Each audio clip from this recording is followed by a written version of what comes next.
Yep. Welcome to the Struggle Bubble. I'm Chad Cutting. And I'm Craig Sergi. He sure and is. We are back. How long has it been, Craig? Because we did this with Ricky a year ago and said we were back, and then we weren't back.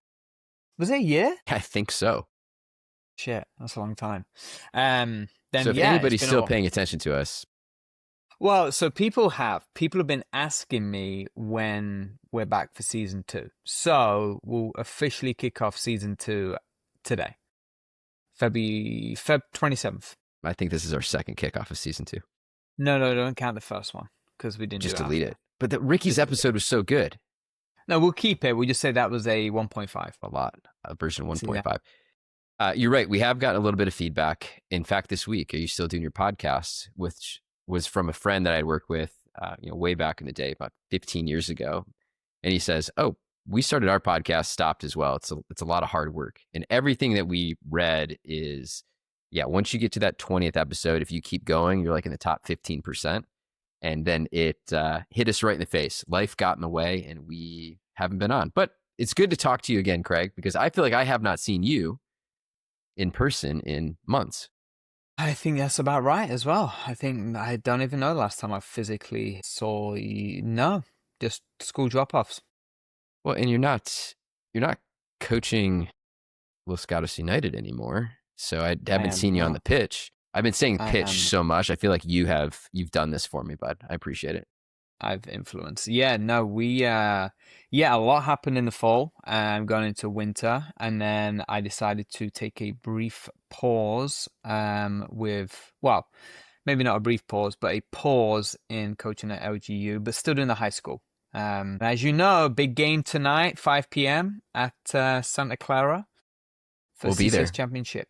We were just looking at tickets on GoFan to reserve our seats. There you go. Let's go. Tonight against St. Francis, right? Tonight against St. Francis, yeah. So tell us, what should we expect? Do you want me to go technical? Where do you want me to go with this? High level? We'll go high level and we'll dive in. I'm the most technical soccer person out there. So go super technical to start, and then I'll ask a lot of questions.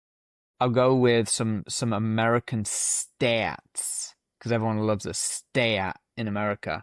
Do it all in an American accent. 115 goals scored, and I believe we've conceded. I don't know conceded off the top of my head, but 115 scored.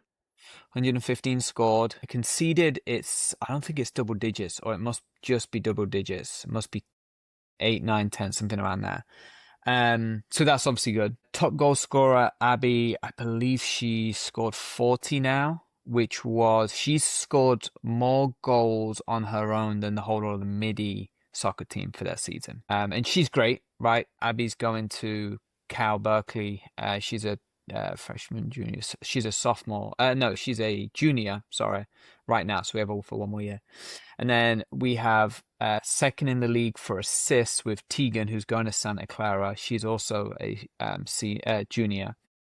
So between the two, obviously a lot of goals. And then we also have coming up in third place is Ali, who's scored something like 12 and set up 16 or something incredible. And so very, very good, obviously. And then St. Francis, also a very, very good team. I don't know their full stats, but they have, I believe, a US national keeper or on the pool keeper. So good. And then a lot of ECNL level players that play in circling clubs here. So it should be a good game. I mean, from the video that I've watched, have 6 or 7 very solid players. I would say we have 9 to 10 solid players at D1 or around D1 level soccer players. So it should be a good final. I'm looking forward to it. The goal was at the start of the season to get CCS finals. Yeah, we've achieved that. So it should be a solid game. We set a good game plan up yesterday. I think we've seen our style of play. I think we're going to do the right things at the right time. And my prediction, we'll see how close I am. I think it's probably going to be a 3-1 win for us, but we'll see. Well, we are going to publish this after the game, so if you're wrong, we'll just edit it out. Do you want to take another guess, and then we'll just see how many you can do, and then we'll edit in the exact right? Keep going. Yeah, exactly. And go. I know even. Oh my God. No, so it's Yeah, it's exciting. And if we win, well, we've already qualified for Northern California now as well. So we have another game on Tuesday for the quarterfinals for NorCal. So this season that I started at the end of November, thinking we'll be done by the end of February, is going to be more like middle of March. But here we It's are. always fun to play bonus soccer. When we were talking, last year, I think with Ricky, we've talked about every age level from our little ones, 10 years old, competitive soccer, pre-ECNL, ECNL, all the alphabet soup, and then going into high school. I'm curious, when you have players like that are already going to play at that next level, how do they approach a high school season? Is it at the same level that they're used to in the comp season, or is it a little bit different? How do their attitudes or level of play differ? Yeah, it's a good question. I'll go back to, I think it's a lot around the coaching. We have Lisa and I know the kids are good. There's nothing technically we can really teach them at that level, right? And at that, they're 16, 17, so they're kind of out of that bracket of technical skill set. So it's more tactical to win the game.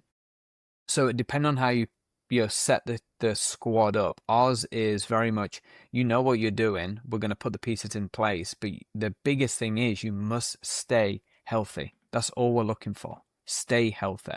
So not intense training sessions, not crazy sprints around the field, 20, all of that crazy stuff all goes to the side. So mentally they're preparing themselves that when we're on the field, we're going to play at the level that we're used to, and we're going to enforce the rest of the teammates to do the same and play at that level and bring the level up if needs be. At the same time, when you're off field, it's a lot more relaxed, calm. You're there for fun. You're there playing with teammates that you don't play in club, but you may have played with when you're 8 years old. So it's kind of a cool community. Everyone's back in the same field again. So yeah, it's a little different, but it's also great because you start seeing players that think they can play D1 or have aspirations too, and start really stepping their game up to play with those caliber of players. So yeah, it's just preparation of the squad really, and say our biggest thing was do not overtrain, rest when needed, stay healthy, and we'll go a long way. Do you see any difference in the competition when they know they're going against somebody that is going to be on scholarship 100%. at a D1 program where they want to prove themselves, be a little extra physical? 100%. Yeah. Yeah. Everyone knows each other's names that are going to the top colleges. They've known each other probably from league play for years. So when they're representing their school, there's definitely a little bit more bite. People are trying to get in on players to show that they can kind of compete. And it's very interesting because, again, I said to Lisa this week, our top players really stepped up in the CCS games.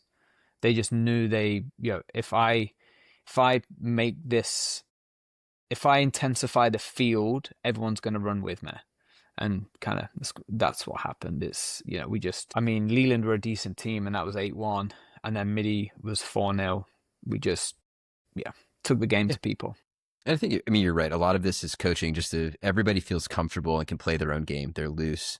But also a lot, you're talking 16, 17, 18-year-old women on this team that can decide how to approach their own game. And on one token, they can say, hey, I'm going to be a D1 athlete. I'm over here. I'm in this lane. You also have some leadership capabilities that start to come out and say, yes, I'm at this level. What can I do to bring my teammates also to this level? And then we've talked about this time and time again, depending on how you age, how you hit puberty, growth spurts, all of that, you might have been back of the pack for 6 years. And then you turn it on as a sophomore, junior, you've worked hard, you've grinded, and you start to then show all that productivity a little bit later. And we hate to have anybody shy away that, just because you're not on scholarship somewhere. There are girls and on the boys' side, people that have grinded or working hard that are seeing the field because they've stuck with it in their junior and senior years. Yeah, for sure. We have a player you'll see tonight. I won't mention her name, but I think she's a D1 player for sure. Just didn't get a look a couple of years ago, a few injuries, and now you'll watch her tonight and you'll be like, wow, okay, she's not signed anywhere yet. That's really interesting because I think she's the same level as these other kids. And a lot goes, as you know, is your club an ECNL club or a GA club? Are you playing in the Surf Cup tournaments? Are you going to showcase? All those things that, kind of infiltrate the whole process is part of that package as well. Yeah. But just figuring out how to keep the love of the game with all of that you can take it as a lot of pressure that you're setting that to be the end goal, which really shouldn't be. You can have that aspirational side of it, but it's really that grind. And we're seeing that across athletics. Whatever sport you're playing early on, it translates. We were just talking with Ricky Lewis over the weekend at a soccer tournament of, it's important for our girls to find something that they're not good at and then try and learn how to get better, how to put that work in. Or even, Theo last night, we're starting new, not true weightlifting, but different strength and speed exercises that he can do. And he's really frustrated that he can't do them the way that is being described or the videos that he's seeing.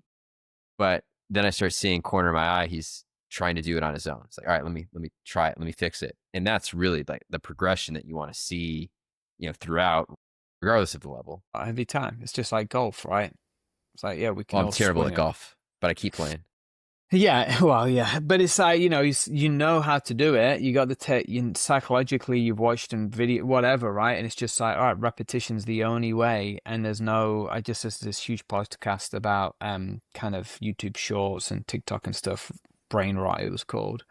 There's 30 seconds, 20 seconds, 15 seconds, whatever it is, start to finish ratio, and then you go to the next one. So you feel like there's a success period from that start to finish in 20 seconds. And as we all know in the sports world, that's not realistic, right? It's years and years of grind and repetition and, all these different variations to get you where you want to go. And I think it's vital, absolutely key for kids to work every single day for wherever they want to get to. And you may never make it, right? But you just put that grind effort in to get where you want to go. So to your point, with the high school kids, there's say a couple that I think could go further. There's some that have already got their scholarship signed. But 8, 9 years old, it was the love of the game that kept them in the game till they were 16, right? And the grind to go every single week to training. And you don't train that hard and work that hard unless you actually love what you're doing, Yeah. right? And then it develops to the college or wherever you're going to go next. And just figuring out how to get there, that's the trickiest part, because you want them to succeed. You hate to see them struggle, but that's just all part of it. So as parents, how do we expose them to as much as possible? Free sport, help them stick with it. Quitting really isn't an option. See the whole season through and build that up, and just being there for the right reason, because that'll serve them for the rest of their lives. 100%. We had a pass to feed last night. Somebody was a professional basketball player, was getting out of the game and, played a couple of years, not in the NBA, but other places across the world. And somebody's like, you're going to tech sales. Like, you're a sports person, you know how to grind, you know how to work hard, you know how to be part of a team. So my point being, it goes into further in life, these core, skill sets that you're building now as a kid, or for the high school team, young adults. But the pressure's on. We took out mid-air, now we're going to take out St. Francis. So well, it'll be a lot of fun to be out there and see everybody start to compete, especially at that CCS level, right? You're at a new venue over at Santa Clara. Yeah, it'll be fun to see the girls on the pitch over there. Biggest field you've ever. I was told the girls last night, I'm like, it's grass and it's big, so you're going to be exhausted tissue runs. But yeah, so here we are, and you're not doing baseball chairmanship, presidentship. Not doing the president stuff this year, so stepped away after 5 years, which was fantastic, and they're right in the thick of planning, and first games start tomorrow morning. So it's been a lighter load, although not truly, because we're still running game plan. The lights went out in Los Gatos for anyone listening and not viewing the video. Craig's halo lamp has had enough of looking at his face for today. So he's now in the witness protection, which really brings out your 5 o'clock shadow.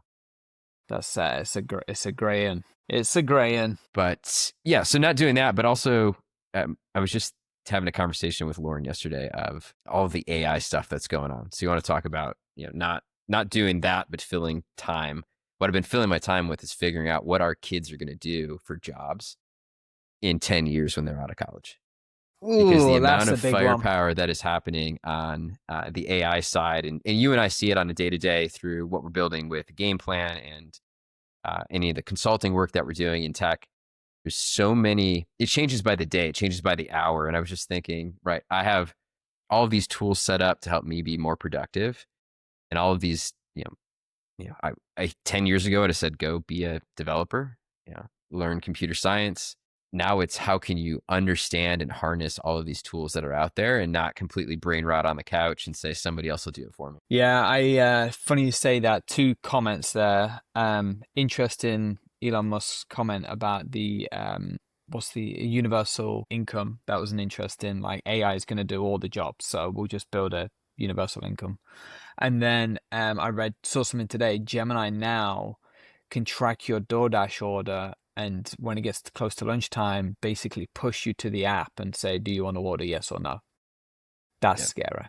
Well, so much is automated, and we've been used to some tools that have done this a little bit. Like, hey, at this time, you usually go to this place. Like, wow, that's scary. Please don't track me anymore. I want to figure out the pattern of what we're going to do for our careers and how we best harness that for good, but also the kids of you expose them to that and help them understand the world we're living in, and also what that can mean for the businesses that are being created. Because on one side, more and more businesses are being created. You can have a team of one that is using AI to do development and marketing and website building and all that. And then you can also have these large corporations that are trying to figure out how to push that forward. But there's a ton of layoffs. You and I have talked over the last couple of days of the amount of companies that are laying off in the thousands. Right, the post-COVID hiring spree is definitely in full reverse, and companies are seeing that they can do so much of that work through AI, or at least at somewhere near the same level. So it's going to take a workforce of independent thinkers to figure out how to actually harness this. Well, and like you and I, are looking at game plan, it's how does AI wrap into the sports world, right? You've got your consulting, you've got your, just everything from player tracking and all that data to day-to-day grind, right? What can be sped up for an organization that AI could take ownership of? Payment systems, ticketing systems. And we've chatted largely around, coaching, one-on-one coaching. Like, if we've got all this data from the kids from their 5, 6, 7, 8 years old now, that we're just basically colliding or collecting and colliding with a AI platform, yeah, it's scary. I don't know it's kind of one of those good thing, bad thing scenarios, right? Where if we have all of this, is it useful, yes or no? Or are we getting to that crazy time where I was actually just having a conversation with the guys I bike ride with about Whoop? Because psychologically, I didn't have a good night's sleep. My Whoop band's telling me, I need 7, whatever the numbers turn out today. So do you not ride that day? But even though you feel like you want to, you're saying that you're depleted on whatever.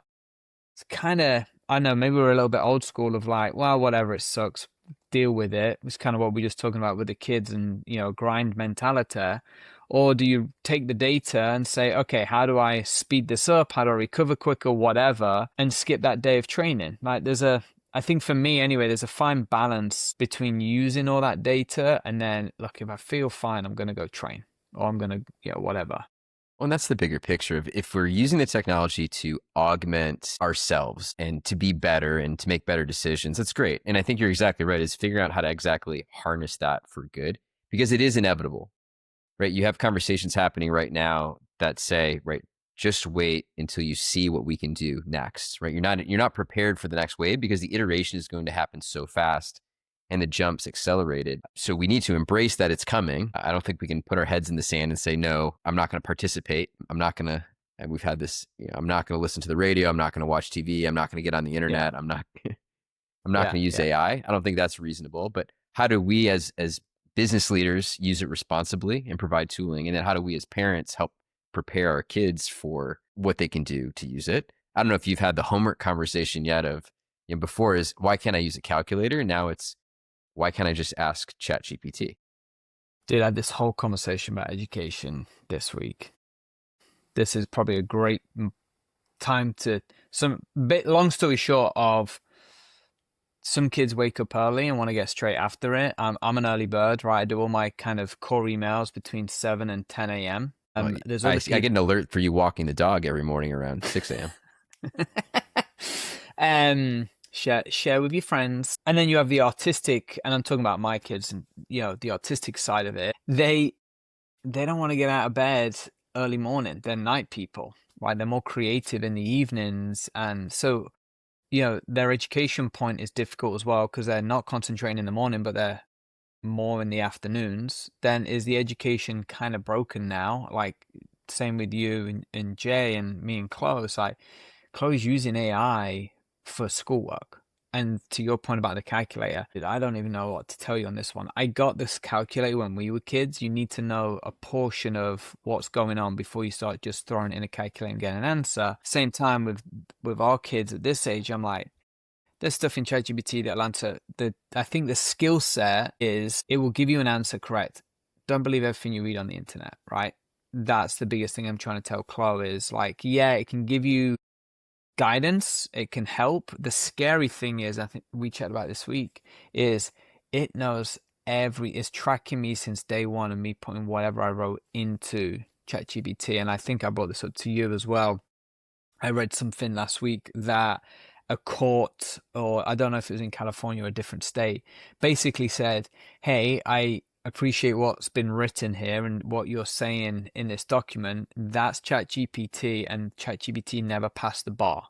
So that document isn't valid. So, Well, I mean, you hit on it. Is the biggest skill right now is determining what to believe. And we've had this problem for a long time. You and I, growing up, we're citing Wikipedia because it was quick and easy. And we're just like, well, it wouldn't be on here if it wasn't the truth. We've gone through, Facebook and Instagram and a whole bunch. I'll say we went yesterday and Theo got a haircut. And when he gets a haircut, the barber puts on YouTube. And there was a set of videos that came on of boating fails, like people trying to tow their boat in or out of the water. And the first couple, right, standard, America's Funniest Home Video style, they don't detach it so the truck gets pulled in, or they put it in the wrong gear and they go off the side. But then all of a sudden we start to see some really just weird falls, and come to find out the entire 10-minute video was AI generated. So that uncomfortable feeling of those humans aren't acting, it's weird. It's like they're in slow motion, but also don't have the right body movements when they're reacting to the boat fail. It was 100% AI. So we had a conversation in the car with Theo, like, hey, so right, that video it's not real. Somebody made it on a computer. He's like, but it looks so real, right? Those are real people, right? So that awareness that you hit on of just understanding that is out there and is possible, and these deep fakes that can be made, and all the stuff that can be bad about it, we have to have a natural curiosity for the technology, but also continue to push it in the right direction and not just abstain because we're uncomfortable of what's happening. yeah, no, totally. And I think it crosses over to sport, right? I think we're tracking everything. I mean, we used to track everything when we were kids, but not to that extreme. But now it's, a pinprick of blood from your ear to see your CO2 levels and, all that kind of stuff. We've always kind of had the science behind it, but now I think it's now to the grassroots, right? So we've got to be really, really careful on how much we push that onto kids. And again, I always go back to it, the love of the game, right? If there's too much science behind it, there's too much structure, we completely lose that creativity side of the games. And that's the one that kind of kills me a little bit. We're going to turn into, just talking about soccer in general, we're going to turn into a chess game, right? And that's where you get the messes and people like that, where they're like, oh my God, these guys are incredible. Yeah, they are absolutely incredible, but they learned it all on the street, right? They didn't learn that in a heavily structured environment. So I think there's a place for all of it. It's just to your point, where is it, right? And you and I have chatted about this. Maybe it's in the backroom staff. Maybe it's the organization. Make everything a little bit more set up, and ground staff use it more than a player. But we'll see. I'm optimistic. I'm definitely optimistic how this is all going to pan out in the sports world. I think there's a pattern where if you are able to use it as inspiration, right, to overcome writer's block or what should I do next, or a barrier of education. There's so many great players out there of like, well, teach me the basics, teach me how to do this, give me a head start, where a Google search, a Reddit search, like whatever that we were doing historically, that you can cobble together some education. I think similarly for parents trying to, I know nothing about soccer, but I'm fortunate enough to know you. We had talks early on when they're 6, 7, 8 years old. But can we bring more skills and training and ideas and thought processes and how to coach and how to parent and how to talk, how to get that mental toughness? I was speaking yesterday with a former boss when I was back in college, Joe Carlgard. They have a startup that's running all about that mental preparation. How do you go into a game, into practice throughout your career and really understand who you are, how you get motivated? And we've had Myers-Briggs type tests at work and big tech of how do you like to communicate? How do you like to be communicated to? I think it's really interesting to use these technology tools to learn more about ourselves and Yeah. how we represent ourselves. And those are the exciting things of how to use technology for the better. A lot of the stuff that we've talked about with game plan of really being able to provide parents, kids, coaches, administrators, everybody the access to that education and the structure so they can focus exactly what you said on what is fun. It's fun to be out on the field. It's fun to have the sun on your face, the grass, on your feet, to actually play the thing, Yeah. uh, Yeah. and let that Really planning speak for itself. that'd be really interesting to dive a little deeper into that as they get growing because I see it all the time. That, as you know, the burnout is real. I see it all the time. The stress these players put on themselves all the time at a young age. And again, I feel our success at the high school is it's okay. We tied against Palo Alto 2-2, a team that I think we beat 6-0 the next time. Mate, this doesn't determine the season. You had one bad game. It's okay. We didn't lose. We got a tie. We got out of there. It's fine. Everyone was off a little bit. We weren't receiving the ball. It's okay. You'll be fine. It doesn't deter. This isn't your final. This isn't. And just you could go the other route of just hammering the kids that they did a bad job and we should have whatever, right? And it's like it'd be interesting to see from a study that or the style that he's working with of what they, if you got them in a room after a second after to 20 minutes after, and who the coach was and how their emotions and psychological side would be really interesting to Yeah. to pick up on. It reminded me of over the weekend we had a guest coach fill in while a coach was on vacation, and the coaching styles are on two ends of the spectrum, where there's active coaching going on that is, similar to you at a volume level that isn't yelling, but it's letting the kids know actively as the game is going on. And then there's the other side of it of a little bit let the kids play, a little bit more passive, and interesting just to hear our kids come back and talk through it. You just triggered it with the real time feedback of how do I feel as a player when certain things are being said, the way that they're being said, and what's being said. To see the growth in her eyes, whereas a year ago she would have kind of melted into feedback. Now it's, oh, he's trying to make me better. And there's a way to communicate that message. But at the end of the day, I know he's trying to make me better. So it's then okay to receive it. But there's a trust level that needs to be built up. I don't know that a lot of the coaches, especially the coaches that don't have kids, right? You learn to communicate with children. It's a deep child psychology lesson by having the kids. You can know as much about soccer, baseball, football as possible. And you know that the message out of your mouth has the right intentions. It's the right technical description, but it's met with a brick wall of you haven't allowed that conversation to happen yet. So I think enabling and empowering parents and coaches to have the right conversation, open the kids' eyes and ears to feedback, that it's not criticism, it's feedback. And there are plenty of adults that can't take feedback as well. Getting in early to say, yeah, it's not that you're not perfect. That's not what I'm not criticizing you for that. I'm trying to make you a better athlete. And there's work Wow. to be done on all sides to communicate. Yeah, you kind of hit on a few key points there. I'd say number one is trust, right? You got to build that with your players, without a doubt. Some players need to be, arm around their shoulder, just, hey, whatever, right? And others need kind of a stern talking to. The other part to that is it's interesting how you described it in regards to, some parents can't even people can't take feedback from their bosses or whatever. And I get really intrigued with that because I personally, when we do like these evaluations, I think a lot of it comes from the parents.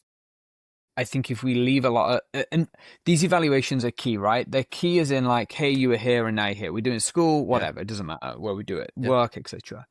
But the bigger part for me is how that comes across and how how the parent then receives it and then wants to talk to their kid about it and they've never played the sport before in their life. Right? That's the real interesting thing for me because some people want a very, very in-depth evaluation of where their kid is. And I'm like, they're 8, but whatever age groups, they're 8. They can't absorb it yet. They're not, some kids can, some kids can't. They can't absorb it yet. Leave it alone. Let them keep training, let them keep, whatever. And to your point, where you are now, you have an analytical kid that reads into, I did this bad, whatever. It's taken her a year to get comfortable in that environment, and now she accepts it, and now she's accelerating. But it's taken a year of growth, where another kid could take it at that 7 or 8, right? So a lot of it for me, again, comes back to a little bit of the parents. Like, we need this, easy. Your kid's like this, your kid's like this, or like that. And that's how we've got to receive it, not just hammer them on a piece of paper. And I always go back to this, right? We grade meat A, B, and C. We shouldn't be grading kids A, B, and C. Like, come on. Yeah.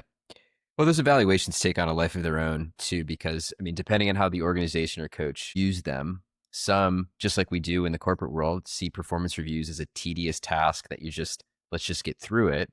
And some look at it as a true means to improve.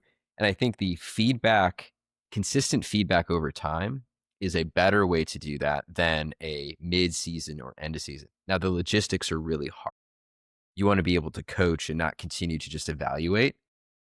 But when anything comes at a surprise, one, it's wasted because you could have been working on that skill set for 3 months. And two, it could come as a shock. Like, this is how you feel about me. I'm not going to respond well to it.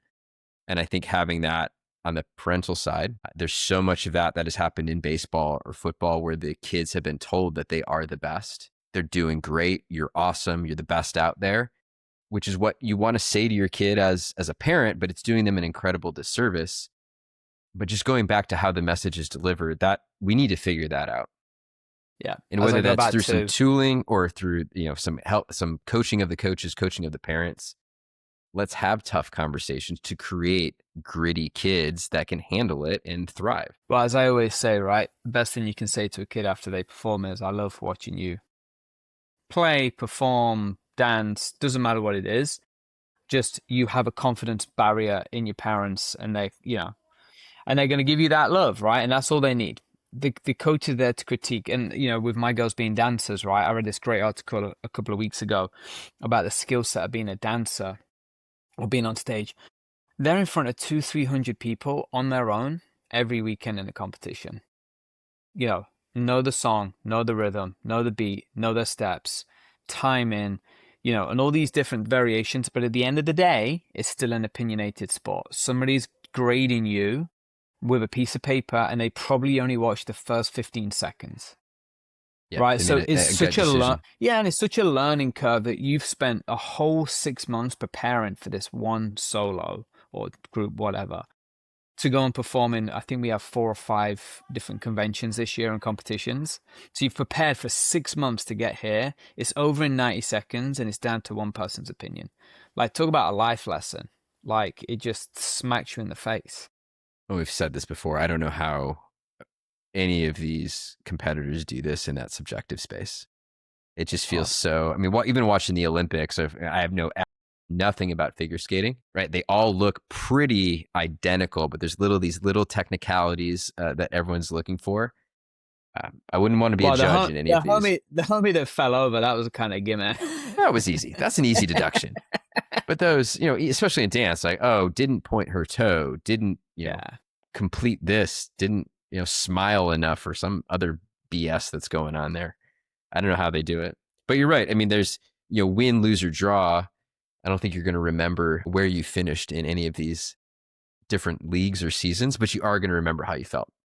And for us, as we led baseball or even with football at the high school, the number one indicator if you succeeded as a coach is the amount of kids that are coming back because they love the game, 100%. they love the program, they love the way they feel to be a part of that. And that's just more of what we need. And it's so great to see the amount of conversations that are happening, whether it's podcasts or different videos that are being posted. The conversation that is happening right now, at least in the US, is great from a youth sports perspective. There's still a lot of work to be done, but I think having a broader community and conversation is just doing our kids a good amount of service that wasn't necessarily the case 5-10 years ago. Yeah, totally agree. If you were terrible when we were kids, you just didn't play that sport anymore. Well, you quit, you gave up. It was tough. Yeah. Yep. There's a thickness that needs to be built and just grind through it, right? You can be good. As I always say, nobody won the World Cup at 8. There was a few photos that I was seeing floating across social media where I think it was in Milwaukee for close to the Brewers Stadium. They had put up, right, these are kids, these are volunteers, everybody's trying their hardest. By the way, your kid is not being evaluated by the Milwaukee Brewers today, right? There is no scout that is out there watching an 8-year-old play coach pitch baseball. Let's all take it down a notch and realize why we're here.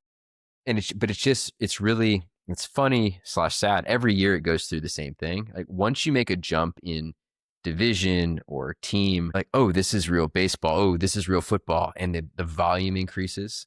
We're going to see it over the weekend. Flag football is going into the playoffs. All of a sudden, parents are screaming at, a 16-year-old referee or their kid to throw the ball. Why are you making that? It's just, if you're going to a sporting event this weekend, go have fun, socialize, enjoy the sunshine. It is not the end of the world if you don't win or your kid doesn't catch a pass or compete the way that you thought 100%. they wanted. 100%. There's 100%. Even our game today, or it's all season, right? The referees are doing their best. It doesn't go your way, let it go. Move on. Yeah. Next and the one. reason you don't have the highest caliber referee is because for the last 20 years, we have screamed and made their lives miserable, which has caused a shortage across the country of people that want to officiate and deal with it. Every officiant, every sport that has officials is down because of that. 100%. Go thank an official this weekend. There you go. Appreciate their time for coming out. That's a good one to end on. Go thank the officials. All right. Well, it's a good way to wrap it up. I think we covered a good amount. We'll try and make this more regular and consistent because I think there is a broader conversation across parenting, youth sports, and everything that our kids and families are going through right now. We'll try and get more guests lined up. In the meantime, catch us anywhere that you find your podcast and follow us on social media, The Struggle Bubble Pod. Any last words, That's Craig? it. Just let's go Wildcats. Good luck tonight. We'll edit out anything that you were wrong on with your 3-1 prediction. Let's see. All right. I'll see you next week.